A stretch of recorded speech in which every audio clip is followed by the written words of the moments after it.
my God, that was almost $2,000 accident. Probably more. Holy Chris, I nearly died. Holy That's why I got the boosted, not this, for the brakes. Oh man, one pebble. Flying. What up, guys? I have a new toy. This is my new stabilizer. It's a Zhiyun crane, or Zhiyun. I think that's how they say it. Bought this new toy. This makes the biggest difference to production quality, having stable footage. You've probably seen some of my footage is maybe just a little shaky, maybe if I got my hand on it. To really have cinematic looking footage or great food porn, this is gonna make all the difference, so I'm really excited to start using this in cooking videos. It cost me a pretty penny. I paid $900 Canadian for it, which is about $650 US or so. My industry is video marketing, production, the cooking show, so it's an investment into my gear. So far, really stoked on it. I've already taken it on a few trips. Boosted boarding, haven't really talked about that toy too much, but that is my love. I take the boosted board out probably every day down to the seawall. It's my transportation, it is my recreation, and riding it with this thing, that in combination with this, whew, that makes for some epic footage. I can get down low with this thing, look at that. Drop that down for some epic footage coming from the ground. Here it is, the boosted board. This is the V2, and this thing in Vancouver is a blast, but they're still kind of figuring out the laws for this thing in Vancouver, which is quite unfortunate because we're trying to move away from cars and polluting our planet and adding to a bit of global warming. And Vancouver's trying to be a really green city, but then they've recently a ticket was given out, kind of made the news, and hoping more tickets aren't being given out, but people gotta be smart, wear a helmet, don't crash into people, don't run through red lights. If you're riding one of these things, you are an ambassador for the brand and for electric boards in general. Don't ruin it for everyone else, please. Thank you. I have already put 435 kilometers on that. There's 3 different modes. It has the panning, so when I turn this thing, it automatically follows it. It's really nice, but it keeps that access locked. This is locked the whole way. So left, right, up, down. It will keep it on the place that I have aimed it, unless I use the remote. Down, right, left, and it makes for really smooth panning. This one is really fun. So left, right, same as the first one, but then you also have, I think, nope, it's not doing it. I should read the instructions again. I figured it out. I need to press the mode button twice. Look at this mode. I think I got it. It will pan as you go up. It will follow your focus, left or right. Really buttery. And this right here is actually my second camera. Well, it was my first camera ever. T3i. So now it's like T6 or 7. How old is that? 7 years at least. But it was one of the first affordable cameras to shoot 1080 video on a DSLR. This is what I started with for the channel. And then I think halfway through I moved to the Canon 70D, and that has autofocus. It's a great camera. It's a bit big for putting on this thing, but I do it. This is actually the first time having this on there. And then on top of the 70D is a VideoMic Pro. So that's kind of how I shoot stuff so far. But I do really want to step up my food porn, and this will help.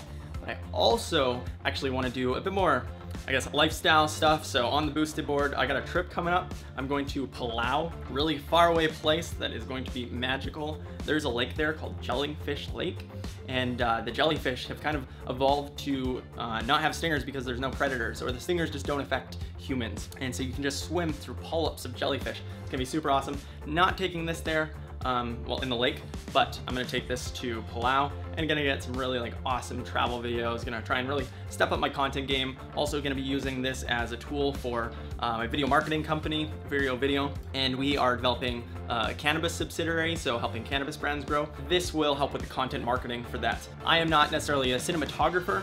I have good hands with it, but I do enjoy it. I did go to film school, but it was more on the business production side. I like holding it. I like capturing stuff. I like creating. I'm huge on creating. That's all I want to do. And this really just helps elevate everything. Before, I would try and film some video stuff, maybe out in the field, outside of here, where I don't have a tripod. I'm trying to hold it and just capture some stuff, thinking, oh, this is gonna look so good. And then either it looks super noisy because it's low lighting and these cameras aren't great for that, or the footage is super shaky. So this will definitely help with that. Shaky footage, nobody wants it. So I got this last week on Friday. On Saturday, I was joining two awesome guys. One of the guys was Chris, and I met him at the UBC Hemp and Cannabis Conference. He was one of the speakers talking about how cannabis used to be used in magic and apothecary. Super interesting talk, and yeah, we connected. He has a few boards himself. Yeah, so we went out for a cruise. Went out for a cruise, and I decided I'm gonna bring my gear. Don't know how I feel about it, but I feel pretty confident on my board right now, my boosted board. So we get up there, cruising. I end up using all my battery. We cruise back. I get to use one of his boards. It's an Evolve. We had 6 boards in the trunk of his car because his buddy has like 3 or 4 boards. Quite the collection. I used one of his boards. He's got an extra Evolve. It has actually a bit better battery life than the boosted does, at least until I get my extended battery pack. We went up to the top, chilled out for a bit, I brought out my stabilizer and just started using it, started capturing some footage, some of the stuff you saw. Feeling pretty good about it, and I was like, man, I gotta take it on the board. So I do. Taking it on the board, I have this remote that feels totally different than the boosted remote. It's actually opposite. I think it was opposite. It's very finicky, so you make a tiny adjustment and you like jerk forward. You really got to be prepared for it. And the brake, I found the brake, it also kind of jerks you forward if you brake too fast. I had already rode up for 10 kilometers or however many it was. Got a pretty good feel for it, or I thought. Had this out, cruising down, getting some awesome footage. Like, you can take this and go upside down with it. Loving it, having a good time with it.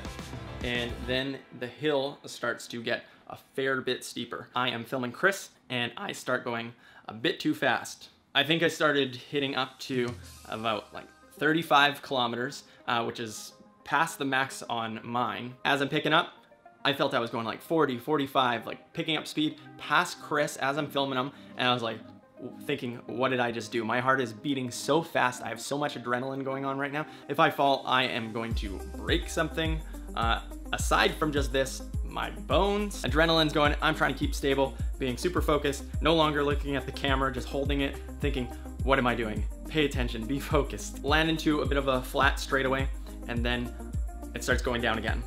Picking up speed, I try the remote, and when I try and brake, it doesn't brake. So because it's the opposite of my remote, I don't know what I was thinking, but at certain points I was actually accelerating on the down as I was already speeding up, thinking it was the brake or something. I'm not sure what I was thinking. Cruising on down, and I try and carve it out. You can carve to slow yourself down, and I by no means like excellent on a board. I feel a lot more confident, but this was a different board. This was a board I don't ride. I feel very confident on my boosted board, but not this other one going downhill without a brake. And I started to get speed wobbles, and speed wobbles, at least for me, that's when it starts to get scary. It's when your trucks are kind of a bit too loose and you're going so fast that the board starts wobbling like this. Normally it's nice and smooth and you can kind of carve it out even at really fast speeds. And I did carve a couple times, and you can see it in the video. It slides the wheels down, and almost it's power sliding. And oh man, I could feel like it nearly slip out from under me. I had these tiny little knee pads on. Thank you to Chris. No elbow pads. I had a helmet, of course, and this in my hands. So, oh man. It got into, I just kind of rode it out, got into straightaway, and stayed alive. Still alive. Got some epic footage, what I thought was epic. I just got a bit more comfortable on it, but whew. Know your limits. I'm fine with pushing my limits, but maybe not with $2,000 in my hand. But I had a blast. Maybe one day I'll be hired for big budget movies where you'll see me holding one of these things, maybe a bit bigger or a bit bigger camera, and cruising on the boosted board along some action scene, capturing the robbers. Yeah, that'll be me. Thank you for watching. Leave a comment down below. Let me know what you think of this. This is totally different than all other videos on the channel. I'm trying to expand my limits and comfort zone, and this definitely brings it out there. Tell me what I suck at. Tell me what you enjoyed, because there's gonna be more of it. But yeah, thanks guys.